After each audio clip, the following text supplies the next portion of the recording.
Hey, this is episode 223, and today we're chatting about the female cycle, the lost but not new art, and why you should care about your cycle.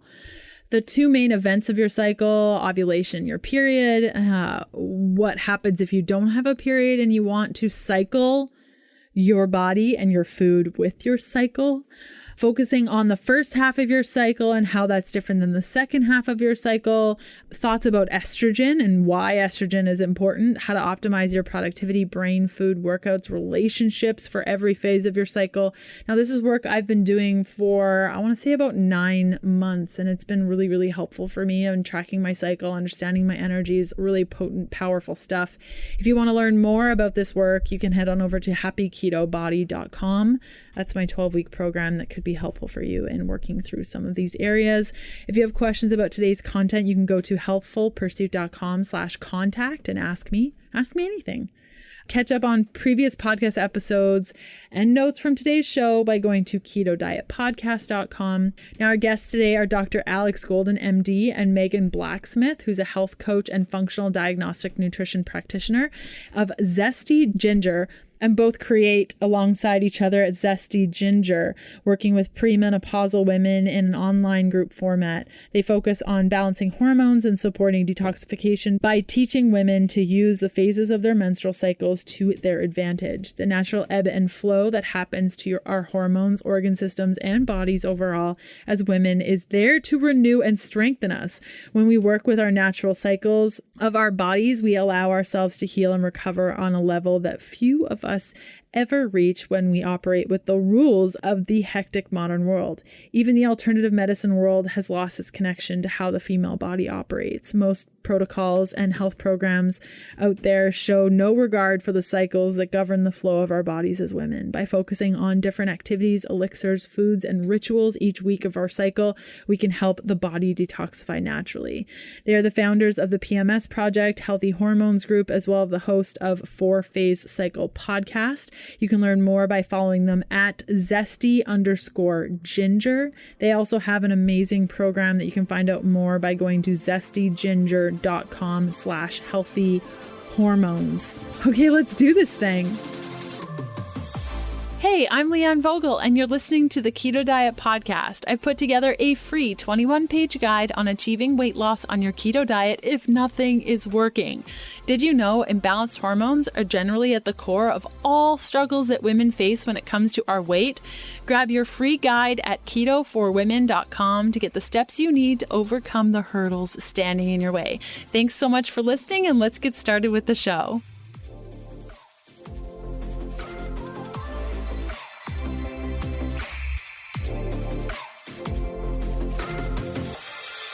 Hi there, Megan and Dr. Alex here of Zesty Ginger, and it is our honor to be on the Keto Diet Podcast today. We are so excited.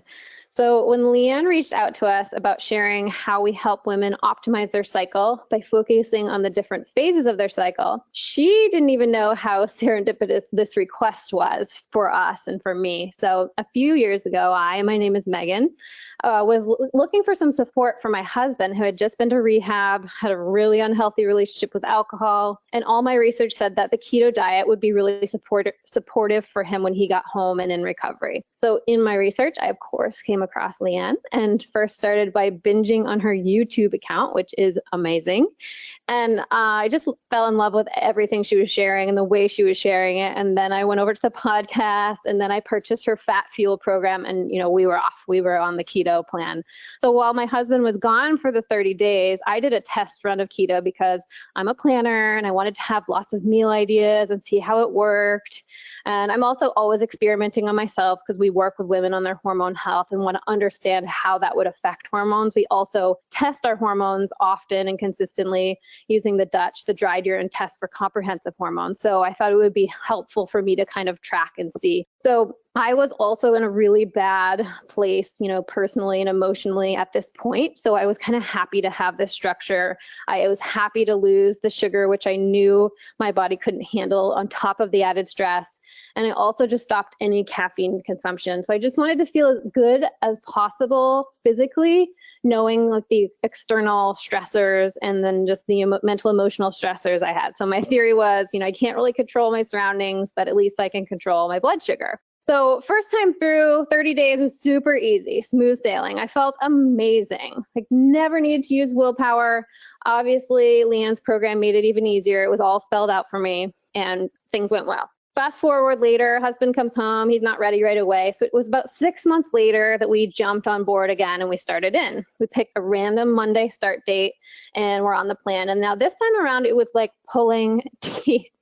I actually just was really judging myself because I felt like, why is this so hard? Why do I feel so deprived? Why is my energy so low? When it was so good the first time around, I was just really questioning myself.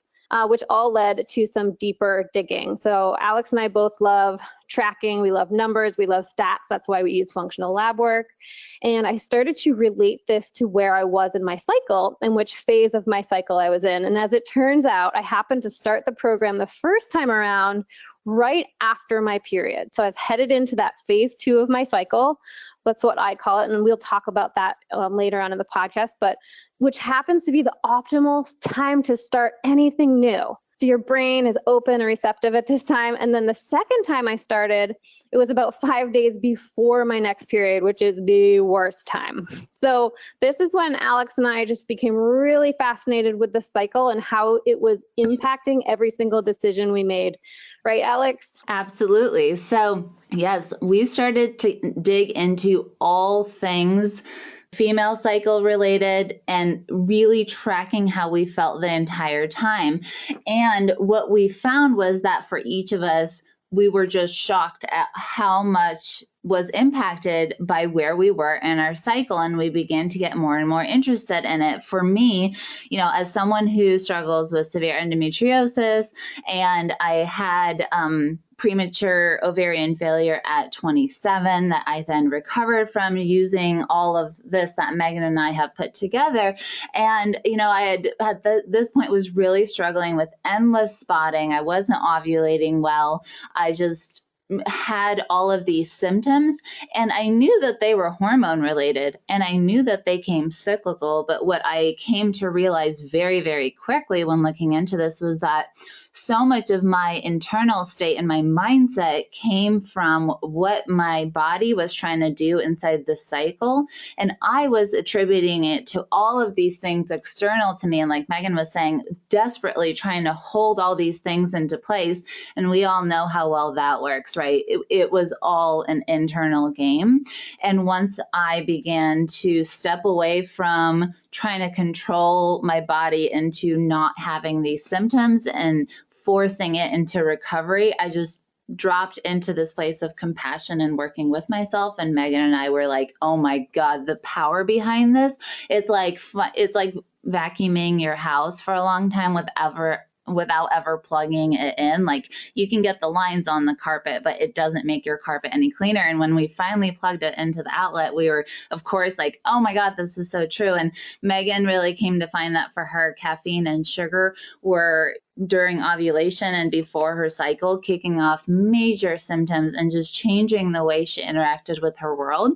And so the more we put this together and the more we incorporate it into our work, and we have an amazing community of women who we are so grateful for, because they are willing to do this with us and share their experiences. And we've really stepped into the power of what this is. And one thing that we have found that's very interesting is that when people hear this concept, it's almost like they feel it as a new way of thinking about being female. And so they tend to ask us how this came about. And besides what we were just sharing of our own struggles leading us to look for a way that was easier than the way that we had been told, start on Monday, start on January 1st. We realized that this was easier, but also when we went back, we went back to anatomy and physiology textbooks, and we really dug into what is the female body guiding us to do? What is it already doing? What is it that the female body in its infinite intelligence already leading us to do? And how can we simply get it out of its way and give it the tools to function optimally? So it's nice to know that this isn't a new concept at all, and we'll get into this later, but it's not something that any one of us has made up. It's simply us looking at how we can work with ourselves in a new way to make our lives more aligned, more meaningful, and ultimately for Megan and I, more enjoyable is our goal. So we kind of look at this as the superpower that most women never knew that they had. So Megan's going to get into that here. Today's episode continues after this short message from one of my sponsors who make the show possible, plus give you some great deals on my favorite things. Soup. So I'm new to this whole loving soup thing. Like, for real, I hated it until last year when I discovered how easy it is to boost your overall nutrient intake using soup. Like, for real, a properly made soup is packed with the nutrients you need to balance electrolytes, support digestion, and keep full for hours and hours and hours. Kettle and Fire has a delicious line of bone broth-based soup to make your keto life just a touch more easier, with the perfect keto macros and a flavor that's dairy-free too. 4 flavors to choose from. They got broccoli cheddar, butter curry, mushroom bisque, and spicy cauliflower. And they're made with bone broth, so this soup not only keeps you full, but also provides high amounts of glycine, which helps to balance hormones, produce enzymes, and strengthen hair, skin, and nails. You can go to kettleandfire.com/keto podcast and receive an instant 15% off 6 cartons or more, plus free shipping. Again, that's kettleandfire.com/keto podcast. Enjoy. Yes, we have a really good analogy that we like for this superpower. So imagine that your memory's been wiped clean. You wake up in your home, you're in the modern world, and you look around, there's all these things. There's like these switches and there's these machines on the counter, but you don't know that that magic switch will turn on the lights. You don't know that that magic box on the counter would heat your food. So you don't have a manual. None of this is intuitive, and you just walk around in the dark and you're eating your cold food. So we kind of feel like it's the reverse, that how women feel. Like modern women are in their own bodies, that they just have no connection. And we are the exact opposite, that we know how all these machines work. We have our cell phones, our microwaves, our cars, but we've lost touch with the natural world and with our innate superpowers. The superpowers that we see change up and down and go throughout the month with our cycle. So it's kind of like many of us are out there, we're walking miles and miles every day to get to where we want to go. Or maybe you're on a mission and you're like running and sprinting to where you want to go. And all along, you didn't know that you had this Ferrari in the driveway, or you had it, but you didn't know what it did. So you could have been driving there fast, right? We have these tools and we have these superpowers that we want to help you all remember and understand and get back in touch with. So first, let's explain a little bit why Alex and I are in the business of helping women regain their hormone health. And Alex has a story, her personal hormone health journey, and so do I. And I think after you hear our stories, you'll understand exactly why we're so passionate about it. Alex, can you start with just kind of telling your rock bottom of health? Absolutely. And, I like to say that I think I had multiple, and maybe it's because we kind of joke that we're slow learners, but really a lot of us require these heavy rock bottom bumps to jog us into the place that we need to go. And really it's our mission to try to help keep women from, we're trying to catch women or keep them from the cliff to begin with, so that we don't have to have other women experience these same rock bottoms. And mine really started pretty early in my life. I had just gone to college. I was pretty healthy growing up and was going to be a piano performance major and was going to go on to teach piano at the university level. That was my life plan. And at 18, I started to have severe pelvic pain. I went to many, many doctors. And I had grown up in a family where, the doctor was someone you went to because they were the expert and you got their take and then you followed what they said and you did it. And so I had that outlook on what taking care of your health looked like. And I tried to do it. I tried to do everything the way in the paradigm that I knew. I tried to play along, right? So I went from provider to provider trying to get help. And all they said was, you're young, you're healthy, all your basic labs are fine. We don't really know what to tell you about the pain. We don't think you have endometriosis. And they sent me on my way with ibuprofen. Fast forward a couple of years later, things had gotten a lot worse. I had gotten to the point where I couldn't really sit. I couldn't let clothes touch my body anymore. The pain had become, now I know what it had become, central pain syndrome, where basically the central nervous system begins to dysfunction and begins its own loop of chronic pain feedback, even though there's, the original stressor. Mine was still ongoing, but now it had generalized. So my entire body hurt and I began to have other pockets of pain, really sensitive skin. And so my life really began to deteriorate very quickly. Here I was, a 21-year-old in college and just so debilitated that I was nothing like my peers. And so I, in my struggle, began to understand that the path that I was on was not for me.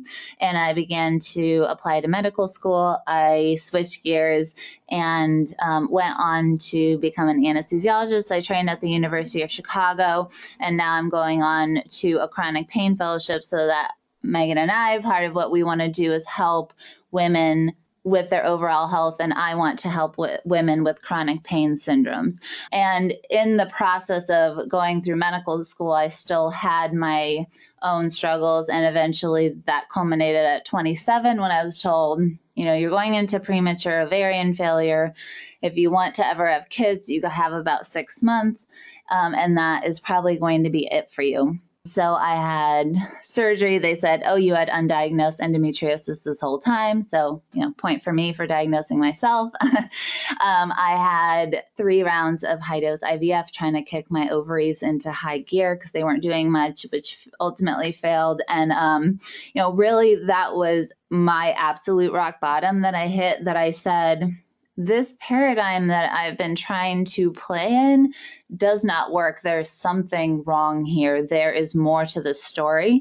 And luckily, I had already met Megan at this time, and we really took off from there because we just broke down everything and said, how can we build it back up from scratch in a way that makes sense for women?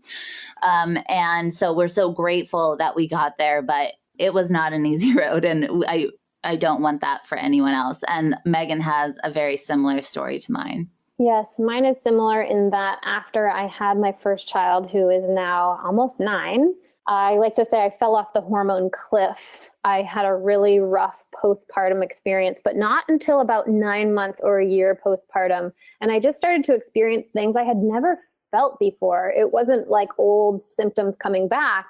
It was anxiety, panic attacks, extreme fatigue, really irrational, crazy thoughts. I mean, crazy thoughts of what was going to happen to me or my child. And these were just things that I had never dealt with. So they seemed so extreme. And I had the same situation as Alex, where I went to a few doctors and I explained what was going on. And all my regular conventional lab work would say that I was just fine.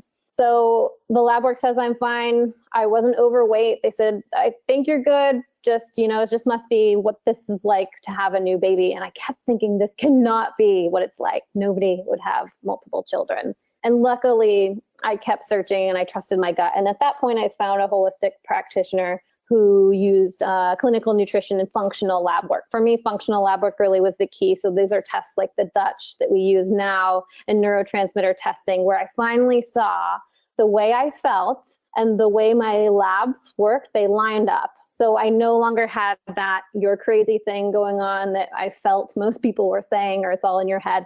And I was seeing it on paper, and which meant there was something we could do. And it was really simple, step by step. I had completely burnt out my adrenals. My hormones were totally imbalanced and my gut was a mess. So there was a step-by-step process, in which is why I transitioned from my career as a mechanical engineer, I was doing that for 10 years, to become a functional diagnostic nutrition practitioner, holistic health coach, and work with Alex in this way where we get to really help women. And now our passion is to help them understand the female cycle. So Alex, do you want to dig into that, the female cycle and why we care so much about it? Absolutely. So this boggles a lot of people's brains when we start to talk about this, and especially when we start talking about your brain during the female cycle, you're going to have like light bulbs and fireworks going off in your head because it's all going to make so much intuitive sense to you because you've been experiencing this your whole life. And if you're a man listening to this, you've been the experiencer through the women in your life of this, and it's going to make it make more sense, which, by the way, we do have a man's guide too that we will share. So this female cycle thing is what we like to call the lost but not new art, right? Because a lot of what modern medicine has looked into for physiology has been based on men, because when we were doing this type of work in early modern medicine, it was mostly men doing things on other men because women weren't included in this conversation, right? And so we learned a lot about the male body and then extrapolated it to female physiology, which granted is very, very similar in a lot of ways, but it leaves out this very important concept that the good news is that the reason we say a lost but not new art is that people have been living this way that we have evidence of for over 6,000 years, but likely way before that because animals have this cyclical nature too. And that is, we have on top of the 24-hour clock that men have, women also have a month-long cycle. Now it's individualized how long that really is, but generally it's about a 28-day cycle. That's very closely correlated to the moon. And this is really the bulk of where we begin to merge what we knew historically with now trying to apply the newest stuff that modern science has to teach us.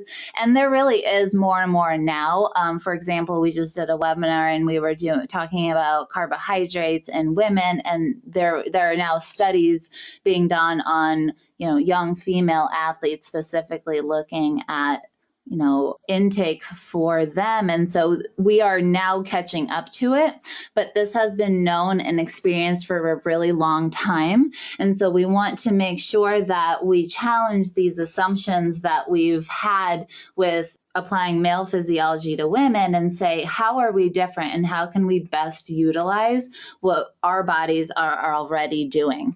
So we really believe that this type of teaching should have happened for most women in middle school when you got the talk about sex and having your period. This level really should have been getting a manual for your body, which many of us didn't have. And now decades later, we're just picking up on this information.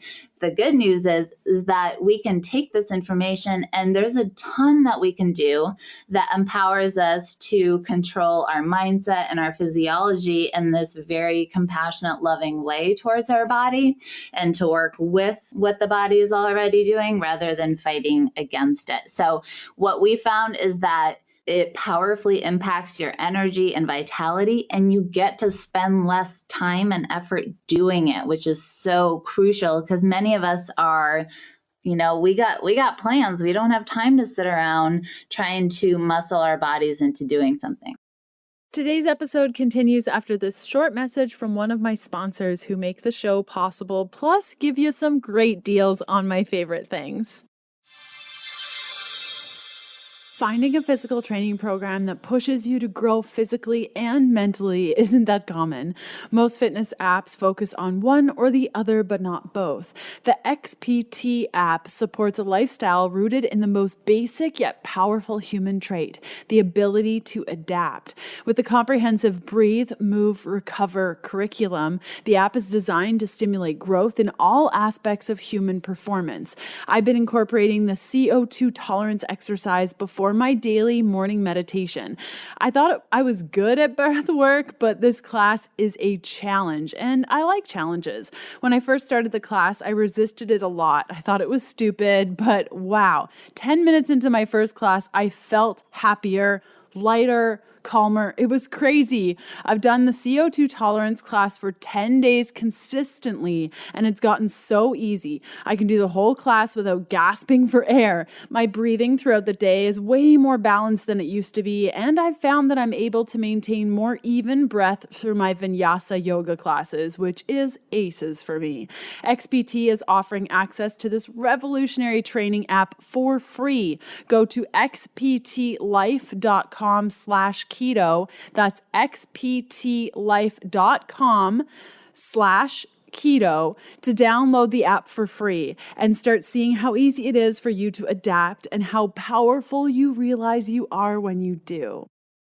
So the question that then follows is, why should we care about this female cycle? And, why is it so important that people have been doing this for so long? Well, here's the deal. Your hormones dictate your energy, your moods, your productivity, and health every single day and every single moment of every single day. So when you fight the flow of the body by starting diets on Mondays or January 1st, like Megan's story, then it becomes very painful, unproductive, and frustrating because the body will split its energy trying to accomplish what it is already doing and meet you halfway on your goals.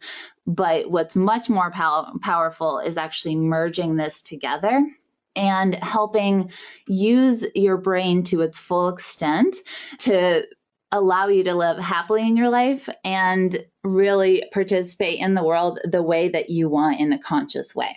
So when it comes to the female cycle, there's going to be two main events that help us track what is going on. One of those is ovulation, and the other is our period. And you'll hear that as we talk about the cycle, a lot of the information will be based around these two main events, in that the first half of the cycle will kick off when you first get your period and will go until you ovulate. And then the second half of the cycle will start when you finished ovulating and will go into your following period. The reason those two events are so important is because ovulation is the number one determiner of how you will feel for the rest of that cycle and set you up for the next. That's how big of a deal it is. Okay. Ovulation will make or break the rest of this month and the rest for you. If you had to look at it that way, then most of us would be like, wow, I really should look into that, right? I would like my next month and a half to be nice. And then our period really is the look at internally. We get to see how well things are working. If our periods are not happening in an optimized sort of way, there's a lot that our body has to do to have a period. It's very energy intensive. And those irregularities that come up for us, whether it's mood shifts, whether we get irritability, whether we get headaches before our cycle, whether you break out with acne or have fatigue, all of those things are going to be clues for how your body is doing. So we're really going to use these two main events to outline how we live and work within the context of our cycle. So what questions always followed me saying that is, what if I don't have a period, or what if my period's not regular? So Megan's going to take it away for that. Yes. So depending on your reason for not having a period, so we can have you follow the moon. So the new moon will be just like your period. So whenever we're talking about the period to ovulation, you're going to start with new moon, and then full moon you'll treat as ovulation. So like Alex said, ovulation is so important. If it's not happening, then you don't have the progesterone. You don't have that calming progesterone that counteracts your estrogen. So the very first thing that we look at, we basically split the cycle into half. So we have from your period to ovulation, and that's the first half. And ovulation is the main event there, right? And high inflammation is the most common disruptor of this first half of the cycle. So for that reason, we kind of break it down easily. We say from day one of your period, or if you don't have a period, the new moon until the full moon or until ovulation. This is where we're focusing on optimizing inflammation. For a very small percentage of you, you actually need more inflammation. We need the period being a controlled inflammatory response. We need you to be able to mount a certain amount of inflammation. But for the majority of people, it's lowering inflammation. So considerations for the first half of the cycle, where Alex is going to kind of go through phase by phase of what's happening in the brain, but we'll just give you a little overview of some of the things that we talk about when it comes to food, for example. Now, there's a lot that can go into this. There's a lot of way to optimize your hormones and your health, but for just kind of 3 simple takeaways that you can say, okay, what are you going to do at the end of this podcast? We want you to do 1 to 2 things. We want you to write down, what am I going to do in the first half of my cycle this month? What am I going to do in the second half? So some really simple ways to combat inflammation would be to eat the rainbow daily. So we are, I'm sure you've all heard this before, but maximizing all the colors on your plate and just all the different nutrients and cofactors that are needed in hormone and neurotransmitter production. The more varied our plate, the more likely we're going to be getting these and the more anti-inflammatory. So another great little hack that we love is something like nettle tea. So the first half of your cycle, so from your period to ovulation, you can add in a few cups a week of nettle tea, or go crazy, have it daily. But nettle tea is filled with minerals, and all these minerals that we need for our hormone production. We need for this whole cascade to work properly. We need for optimal adrenal health. So nettle tea is a simple hack. The next thing that many people have used or are aware of is vitamin C. Now, we love getting as much as we can from foods. There's lots of great foods you can add with vitamin C, but if you know you're not getting enough, or you know you're in a lot of stress, so adrenal glands, they are producing our cortisol, our stress hormones, and they need a ton of vitamin C. So in that case, you could get something like Seeking Health's liposomal vitamin C that you'll really be absorbing, and it'll be helping with that inflammation, which is going to set you up to have an optimum second half of the cycle, and like Alex said, the whole next cycle. So each cycle is going to, we like to say, the upward spiral. So Alex, can you talk a little bit about what's happening? So phase 1 is what we're calling that very first half of the very first week of the cycle, depending on how long. But can you talk what's happening in your brain in that very, from the time your period starts? Absolutely. Yeah, this is some of the most interesting, mind-blowing stuff that we're going to be talking about here, because so many of us live reactively in our lives, whereas this, when you hear this, you're going to see how much you can be in control of your life rather than being at the mercy of it.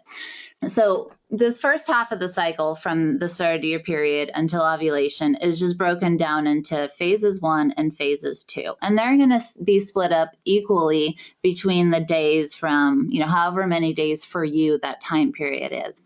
So phase 1, your brain has this really interesting way of being much more interconnected than it normally is. And that, what I mean to say when I say that, is that the right and left hemispheres of the brain communicate much more readily at this time, more than other times. So what will happen, and once I say this, you're really going to know exactly what I'm talking about, but it's that experience that you have when you wake up in the morning and you kind of just find yourself nitpicking at everything in your life. Like, you hate your hair that day. You don't really like how your makeup turned out. The house is a mess. Like, you're going through being like, I really been meaning to get new curtains. Like, I should really get my car washed.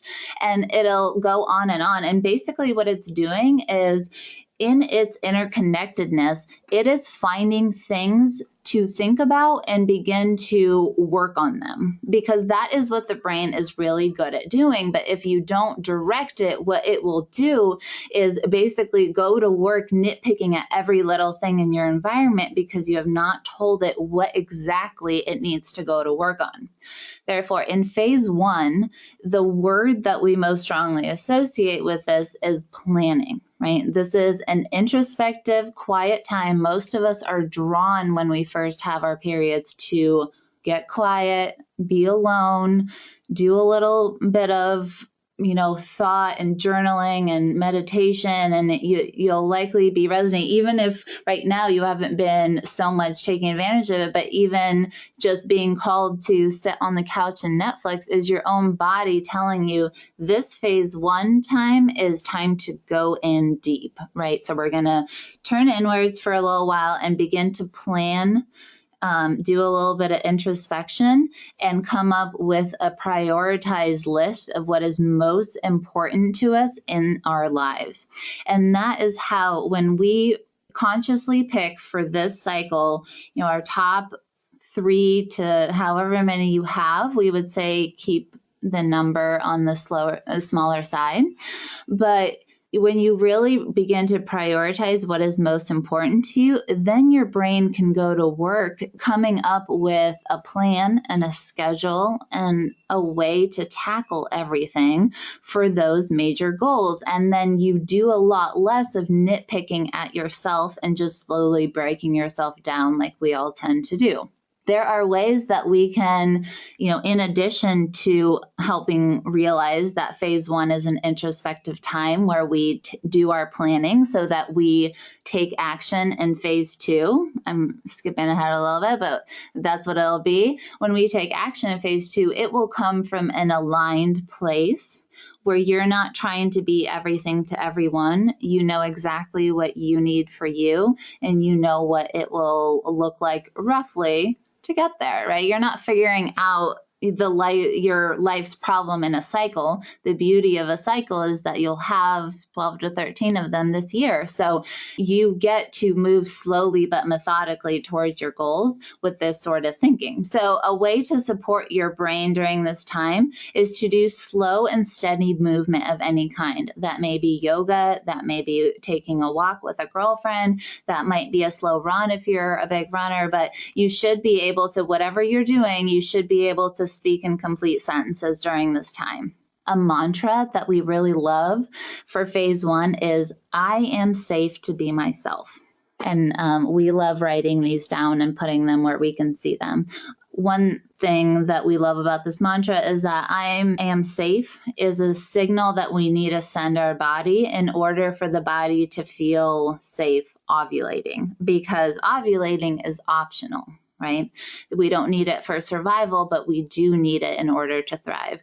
So we want to keep sending safety signals to our body. And then being ourselves is the alignment piece of this, right? We need to be authentically ourselves to truly be happy in the world and show up and to do what we were here to do and change in the world.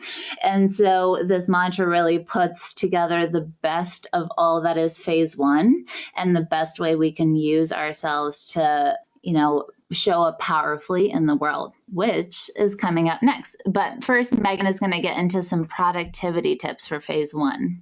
Yeah, that's the biggest question we get from the ladies we work with. Like, how do I use this to be most productive? So some key takeaways here. Things Alex mentioned are planning. This is all about planning. This is also time to trust your gut. Things that you've been working on all month might come easily together at this time. So don't be surprised and don't think that it's not real just because all of a sudden things all align in your brain. And then really cutting down on distractions. That's key in this first week of your cycle to optimize your productivity. The other area that a lot of the women we work with are interested in is, how do I relate to the people around me, your relationships, your partner, your husband, your kids? So in this first week is, again, it's all about planning. So this would be a good time to plan a date with your partner or a good time to plan an outing with your kids. This is the planning. And then from there, we're going to move into phase 2. So phase 2 is this next week. Alex, do you want to explain what our brain's doing during this time? Yeah, absolutely.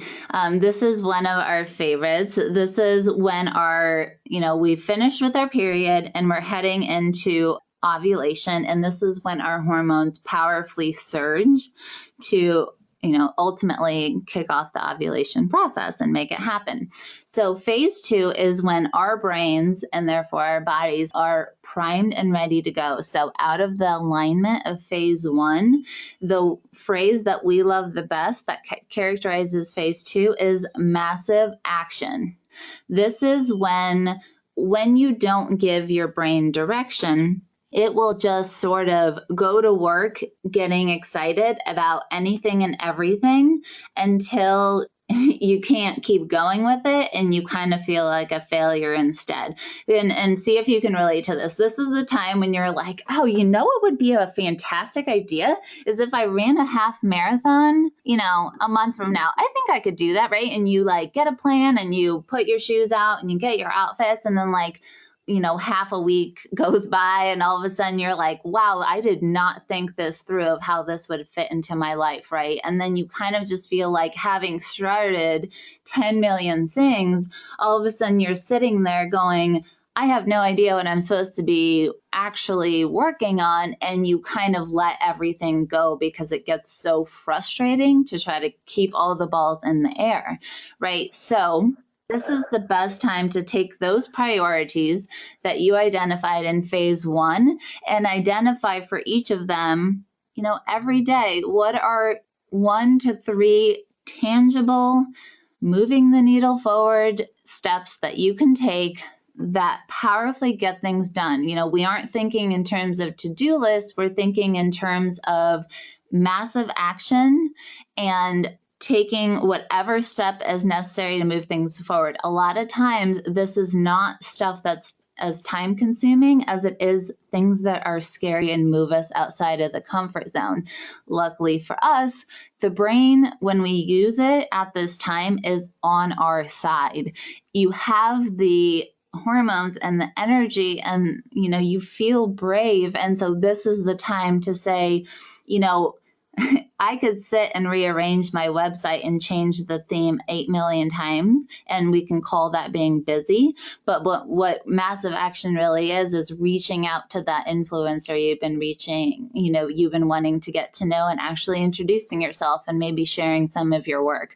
That is the kind of stuff that happens in phase 2 if you direct your brain, and it is super powerful and will be life-changing if you allow it to be. Now, ways to, we love to incorporate movement as a way to interface with our own brain and what it's doing. And one way that we can do that during this time is to do a high-intensity interval training type workout. Now, tailor this to wherever you are. A HIIT workout could include walking slowly one block and power walking the next block, walking slowly the next block. It doesn't have to be like a kettlebell HIIT workout, but it can be if that's what you're into. This is the time where we have more juice in the tank, and so we can have explosive movement. And a lot of times that movement will trigger our brain to come up with all sorts of juicy things. Megan and I have seen over and over again, we'll kind of sit on an idea and all of a sudden phase 1 will come along and all of a sudden, bam, we have an outline in an hour and phase 2 will come along and we'll take a weekend. And next thing you know, we have our new guide. And this is the kind of stuff where it's not as predictable as a 9-to-5. You sit there and churn things out, but it's a heck of a lot more satisfying to be like, wow, that right there, I really put it together quickly, and now it is out in the world doing magical things. And that's what we really, really want for you and the experience that we want to have. The mantra at this time is, I am powerful, which bonus points if you go to the mirror and say that to yourself while looking at yourself. You will feel really cheesy doing it, but tell me if you don't feel different when you stand there, stand up straight and say, I am powerful to your own face in the mirror. It's something else. So productivity tips for phase 2. This is where we kind of bring it home. So with that whole idea of I am powerful, How do we actually show up in our lives? This is the time to take initiative and start new endeavors, right? So this is anything new that you want to start, whether it's a diet, a new way of moving, maybe a mindfulness practice, maybe you want to do something that gets you a no daily, whatever it is, this is a great time to start. You're very primed for it now. And it's also a time where you get to really be your creative self. It's like this energy movement that you feel will create in you whatever story you have brewing. And if you allow it to bubble up and show up in your intentions, then it's a very fun way to live your life because things really come together quickly. I hope you're really enjoying today's episode. I'd love to see where you're listening from. Snap a pic and tag me at Healthful Pursuit or leave a review for the show on your favorite podcast player. It helps me out tremendously. Okay, back to the good stuff. Ways to optimize our relationships during phase 2 is to use all of this energy to show up as your best self around whoever is most important to you. So maybe that's being active with your partner and your kids. Maybe it's being active with your dog or friends or family or whoever it is, but get out there and have fun, try new things. And also it's a great time to have sex. So that's a good thing to do too. There it is. Yeah. Said from Dr. Alex. So yeah, exactly. In my professional opinion, this is a great time to throw down. Perfect. Which leads us right into the second half of the cycle, which is going to start at ovulation. So that was the first half, phase 1 and 2.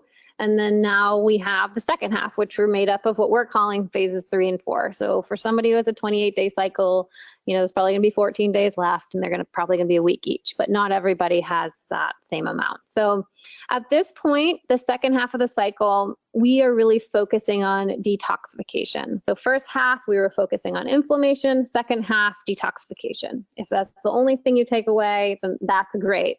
We use, if you use an app or something like I Like My Flow or whatever app you use, or if you've ever figured out where you are in your cycle, then I see when it pops up like, Megan, you are ovulating, then I know, okay, so now it's time to add back in some daily detox support or add in something that I had kind of forgotten about. So we like to use this as a way to have things be less overwhelming because there's a million health tips and a million things to do, and we have a lot of responsibilities. But using this cycle, I can say, okay, I've fallen off some habits. What's a good one to add back in right now? So the key here to a lot of the women we work with have major hormonal issues. And one of the main reasons we see them having a bunch of symptoms is that they have excess estrogen or excess hormones in general. And it could be their own estrogen, or it could be hormone mimicking substances that look like estrogen. So xenoestrogens in the body. So this inflammation being one reason, and in these excess estrogen being another reason, is why we have PMS. And PMS symptoms are not normal. So yes, common, but no, they are not normal. So if you're dealing with PMS, if you're dealing with acne or weight gain or anxiety or mood swings or painful breasts or fatigue, irritability, you name it, then there might be a problem with how you're handling your estrogen. So not only do we want to have a good amount and more progesterone than estrogen, we also want to make sure that we are detoxing it out of the body in the safe way, which is why we run the Dutch test. You can see not only how much you have, but which pathway. So is it going out a safe pathway? And when it's not going down a safe pathway, or if you have too much, that's when all these symptoms come up.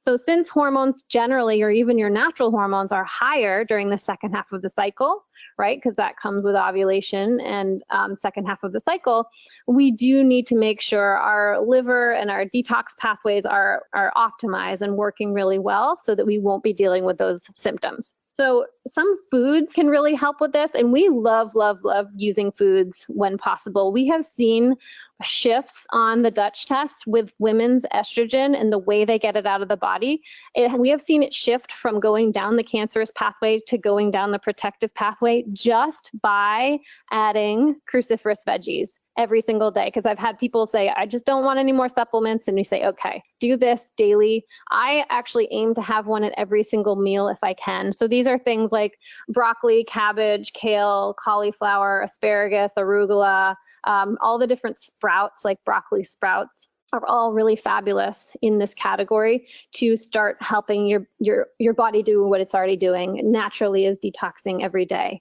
but it's helping support that process. Another little hack that we love for the second half of the cycle is something like dandelion root tea. So this is another great way of helping optimize your own body's detoxification. So this is a diuretic, so you do want to make sure you're having tons of water, and anything that pushes detoxification too hard, we definitely do not suggest our pregnant or nursing mamas are using these things. And, check with your doctor about that before, especially with nursing moms. We just don't want to be stirring up toxins. But in general, these things can be a light way to help get the toxins moving out, help lower the estrogen level that may be leaving you feeling not so great. Another little hack that we love, probably my favorite actually, that I learned from a mentor is liquid chlorophyll. So you can buy this at Whole Foods or you can get it on Amazon. There's a brand, World Organics. There's a lot of different options, but liquid chlorophyll, it's just this green liquid that comes in a bottle. It's from alfalfa.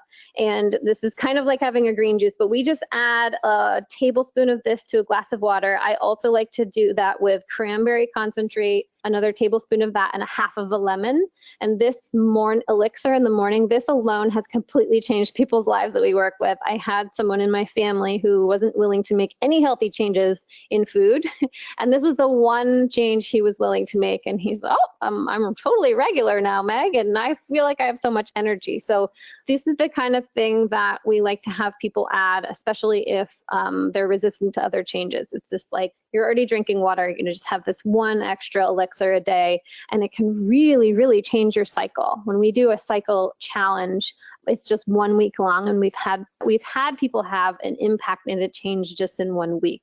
In general, we always say you wanna watch for 3 whole months when you're dealing with cycle changes, but there are small changes that will start to happen right away. Another area that we really love, so when it comes to detoxification, we're using foods and elixirs, but also daily detox tools. So these are simple yet effective things like a dry skin brush or a tongue scraper or a rebounder, basically moving the lymphatic system. So the dry skin brush actually, brushes the skin towards the heart, and you can definitely Google how that all works. But you're moving the lymphatic system, helping the sewage system of the body, helping it get the things out that are already on its way out, but it's just an extra support. Same thing with the tongue scraper. You're getting all the gunk, all the things, all the estrogen mimicking substances that have come to the tongue all night in your body of what you're helping it get out. So we've seen, again, these small changes really can help women's hormone balance and the symptoms that they're dealing with.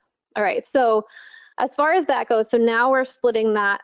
Those are things that apply to the whole second half of the cycle, but now the brain, we're going to split into phase 3 and 4. So Alex, you want to talk about what's happening with the brain right after ovulation for that next, week-ish for people? Yes, absolutely. Yep. So as we go after ovulation, we have this nice steady period of time where our hormones in an ideal world are nice and steady during this phase 3.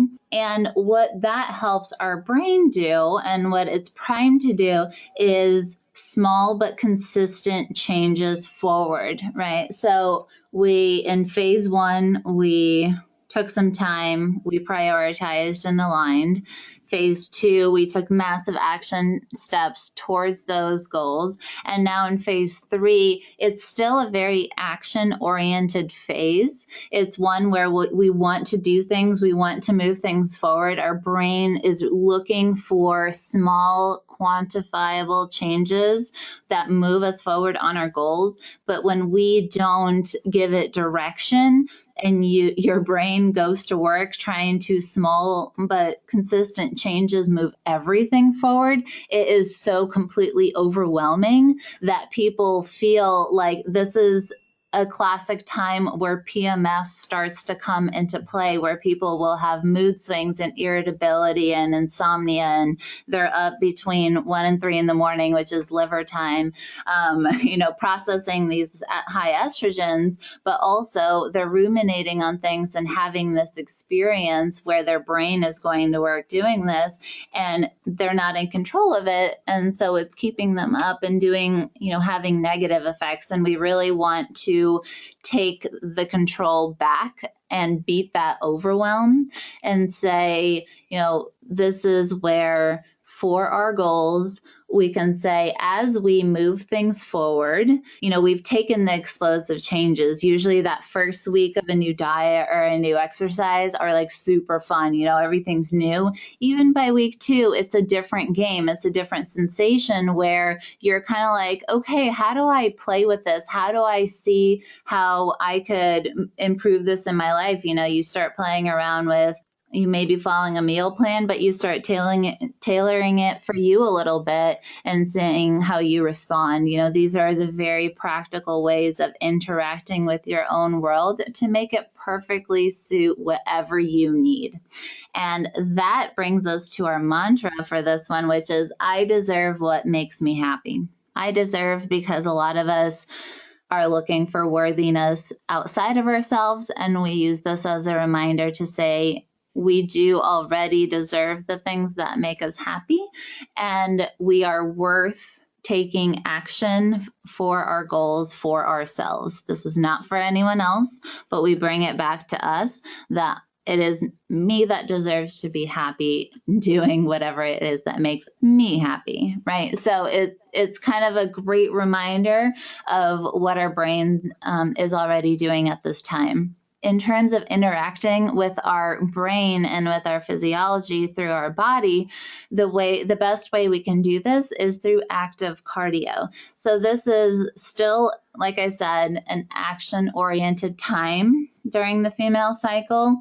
It's kind of beautifully balanced that way, but you got 2 back-to-back where you really want to be on the move, but instead of that explosive movement in phase 2, here is the active cardio of like going for that active bike ride or going for a run, or going on maybe a nature run that's a little more cardiovascularly involved, where you can handle it, but it's also very explosive, but keeps you moving forward.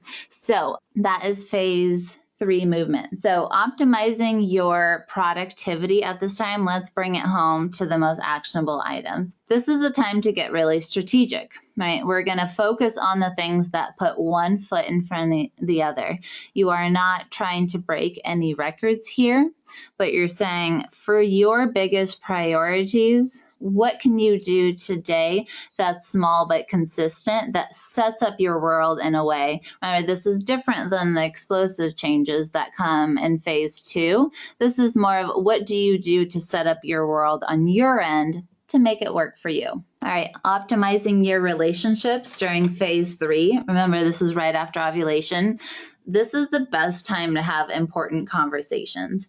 And when we have our men's guide to the female cycle, we have during this phase, we remind the men, it's great to wait for this time to have the most important conversations in your life. Your brain is primed to communicate effectively what it is that you need at this time in a practical way.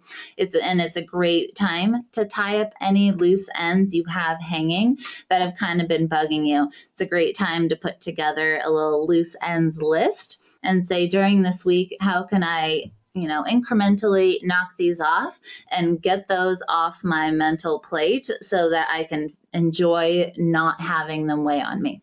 All right, so we're cooking along. We're in phase 4. So this is the week coming up before your next period. And so for many, many women, this is prime PMS go time, all right? Now, phase 4 is our bringing the balance back to turning inwards again. So we've had one introspective one in phase 1, then we had 2 active phases, and now we're back to coming inwards, turning inwards, and beginning to find a balance between the old and the new. Now, an example of this is like cravings during a new diet. A lot of times during PMS, people are like, I have the hardest time saying no because they're trying to willpower it.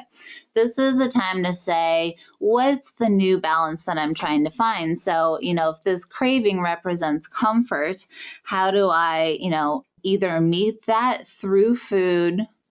Is this a time where I have an exception? Is this a time where I find a replacement?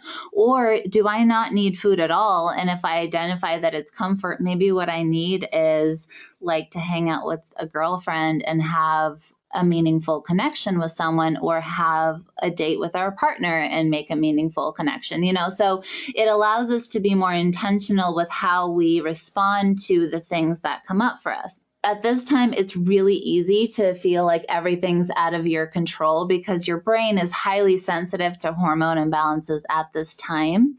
And so when we begin to bring it back to retrospection and finding balance in like a sane way of approaching ourselves, it becomes a lot less about forcing yourself to do something and a lot more about having compassion and love and like seeing what you need and giving it to yourself, which is a lot less painful. So the best way to interface with our physiology through movement at this time is slow and heavy lifting. It's one of those things that can help us feel strong. We can help ourselves physically see, like, look at the growth I'm having, look at the gains I'm making, and to show to ourselves that we are strong and we are here for ourselves, showing up consistently. And that is how we build self-confidence. A mantra at this time that we love is, I allow myself to receive. So, during this time when we are giving ourselves love and compassion and understanding, then it can be a lot easier to receive. But a lot of us need a lot of help with this. So turning it into a mantra that you remind yourself daily can be really helpful at this time. I allow myself to receive sticky notes all over the place at this time, just because I'm a recovering overgiver and I just need to learn this lesson over and over. All right, so let's keep bringing it back to the practical. So phase 4, this is the week before cycle, before a period, and ways to optimize productivity is to turn inwards and see how can we respond to our own internal cues to find more balance. We're basically going to do some retrospective analysis, assess what worked during the cycle, and then course correct in the ways that didn't work. This is really powerful because you're going to come up to a next cycle and you can take what you learn in this one to that next one to hop on what we call the upward spiral. All right, so ways to optimize your relationships at this time is actually allowing yourself to be nurtured by others. And this is harder than it sounds a lot of times because so many of us struggle to ask for help. But being nurtured by others is a way that we can allow them to love on us and allow us to get the nourishment we need so we show up in the next cycle with the energy reserves and with the love that we need to show up for the world in the way that we want. So and then the other aspect of this is really boundaries. So this is where we can challenge ourselves to say yes to the things we want to say yes to and no to the things we want to say no to, and to build healthy boundaries internally, like ways that we're not going to betray ourselves and ways that we're going to show people how they can best interact with us to get the best results. So those are so powerful for optimizing your relationship. This phase really, really key for transforming your life. So Megan's going to take it away next for our goal. Thank you, Alex. So our goal for everyone listening is that you will choose something you are going to implement now. If you know what phase you're in, then you'll have been tracking along. If you aren't sure, then I'd say that should be your very first goal, is to start tracking and understanding what phase you are in. But we want everyone to take a minute, write something down. What are you going to implement this week? Because it's cool to know things, but knowing things doesn't change your physiology until you implement them. So write it down. what are you going to do this week? We always try to have our ladies just do one new thing every week. Don't overwhelm yourself. Just keep going, and you'll ride that upward spiral. So if you are overwhelmed and need additional support, we have a free guide that spells this out phase by phase. And we don't know how much longer we're going to keep this as a free guide because it's quite the massive guide. So we made a special link just for the listeners of the Keto Diet Podcast. And that you can find that at zestyginger.com/Leanne. So we are most active on Instagram. So reach out to us if you have questions. We are Zesty_ginger. We also have a podcast, the 4-Phase Cycle podcast, which breaks this down in starting season 1, episode 1, just phase by phase. So if you want even more and you want to go phase by phase, and if you want to go hormone by hormone, then check that out. And it was such an honor to be on this podcast. We so appreciate it, Leanne. So we hope you all have a fabulous day, and thank you for listening. Thanks so much for having us. We were so excited. We can't wait to talk with you all soon. Mwah.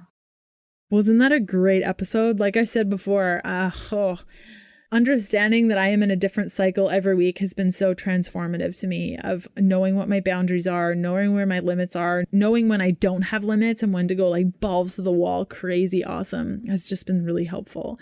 Okay, next up on the podcast, episode 224 on Sunday, January 19th, we have Krista Orecchio taking over the show, chatting about customizing macros for hormonal healing. And then Wednesday, January 22nd, I am doing a Q&A. And in that Q&A, we're going to be talking about the bunk science behind Game Changers. If you haven't heard of it already, it's, don't even bother. It's a Netflix documentary that boasts the power of a vegan diet that was based on zero science. So we're going to be covering a little bit of that. If for some reason you decided to go vegan, but you're still listening to a keto podcast and you're confused, how to increase your fat intake, and so much more. So I will see you then. Bye.